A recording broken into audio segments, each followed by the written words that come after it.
మీ కార్యం సఫలమైన తెలియచేయండి నాయన.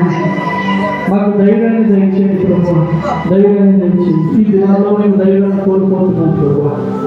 కుటుంబంలో బాధలను బట్టి, కుటుంబంలో ఇబ్బందులను బట్టి ధైర్యాన్ని కోల్పోతున్నామేమో.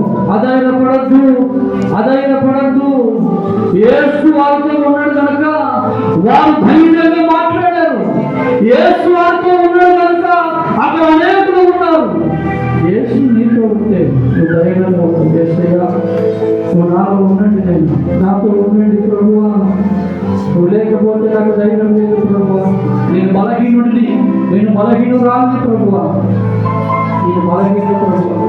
నాకు ధైర్యం దయచేయండి, ధైర్యం దయచేయండి, నేను ధైర్యం దయచేయండి ప్రభువా. ధైర్యం దయచేయండి, ధైర్యం దయచేయండి. మనకు యేసయ్య ఉండాలి, మనం యేసు మీద ఆనుకొని ఉండాలి, మన వాక్యమైన ఉపదేశం మీద ఆనుకొని ఉండాలి.